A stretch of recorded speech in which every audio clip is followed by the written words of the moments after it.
ones that can do any kind of suing. But you support the suit? Absolutely, yeah. Yeah, because you feel that they could have made the conditions safer? Or is that just something that's sort of one of those fluke things? Do you think that it was really their fault, or do you think it was one of those fluke things where, I don't know, just everything goes wrong that night? Who the hell knows? I don't know. Who knows? I think what it comes down to is, it's one of those, it's like an accident. Right.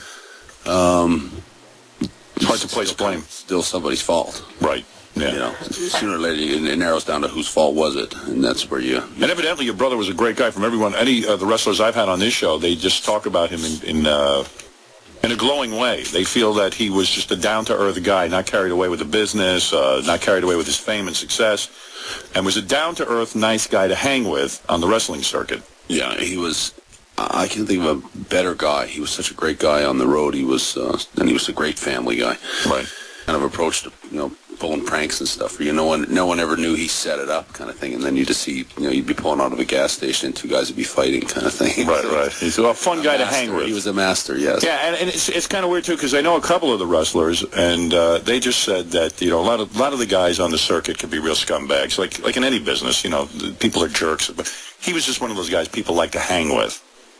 He was fun off air, wasn't stuck up, wasn't a jack off. So it's particularly sad when it's a good guy like that.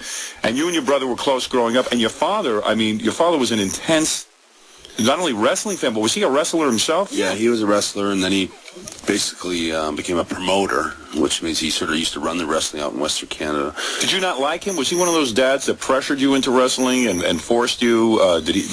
Because it sounds like you had a violent family. That you had to fight your sisters and stuff. Yeah, it was a kind of a dog-eat-dog world kind of household, But did your dad? Kids, though, that's a lot of kids. It's like a little hotel. It's like a hotel. At least it's something to keep them busy and activity. If they're fighting all the time, then perhaps they can wear them out and they'll go to bed. It's winter time most of the time, so we're kind of all stuck in the house. And was he a wealthy man to have 12 children?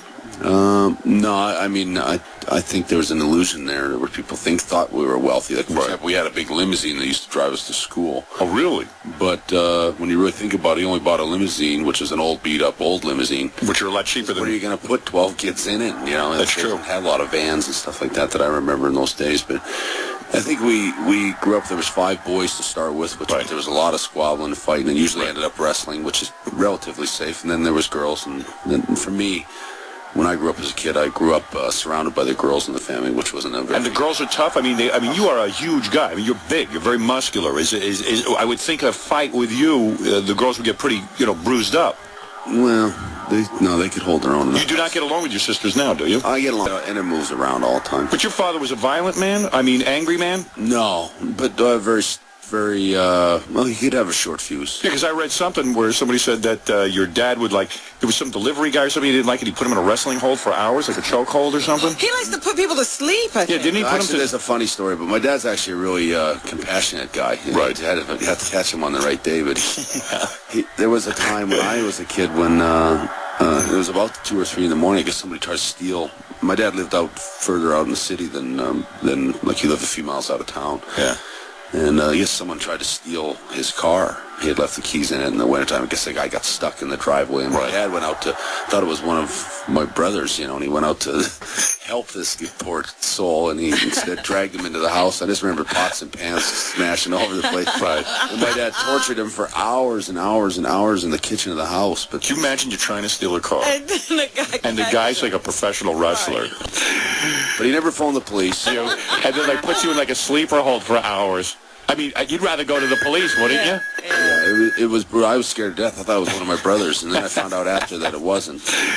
But he never phoned the police. He called this guy's parents up, and they picked him up. No kidding. Yeah, so in a lot of ways, I always thought that was cool. Pretty cool. Oh, that's very cool. He's not stealing your cars anymore. Yeah. I know I wouldn't be doing that. That is very cool. And nobody else is either. And then I was reading about your personal life, that you were divorced for a couple of years, and now you're almost back with your wife. Yeah, we were divorced for about a year. Oh, for a year. But you're back with your wife now? We're close. We're pretty much. Are you ready to get married again? Well, we're just not. We're not quite. You ain't doing it, believe me. But they're dating. We're negotiating again. You are dating though. Yeah, we're actually real happy, and she's You know, was it tough? You're an attractive guy. You're a professional wrestler. You make a good living. There's lots of beautiful women. A lot of beautiful women, right? It was temptation. No. Often. Right. They're reasonable with my days and my schedule and stuff. Oh, it was because you were home. That all of a broke sudden, up I'm the marriage. home every day, Right, and it's like, get it yourself. Yeah. You know, like, see, so things were good when you hardly saw each other. Yeah. And all of a sudden, you're doing the day-to-day living, and you realize, hey, this is getting to be a drag. She had her routine, I had mine, and we clashed. And, but I think we've you worked it out. We've compromised a lot of things, and we've changed a lot. So in the time that you were single, were you able to date a little bit and get out there and mingle? A little bit. A little bit? A little bit. No good? And so why are you going back to your wife? Yeah, what's up with that? Explain that to us, because a lot of guys would think that your groupies and the sex that it would be too good. Tremendous. Well, it's kind of strange. It seems like almost like when I was married, there was way more all that. Right. So and then as I became like this free spirit, and you can do anything you want. It's not there. I went up to my room and hid under the blankets. And, I'm hip. Chain on the door. I think I understand that. It's too shocking. I think I get that. Yeah.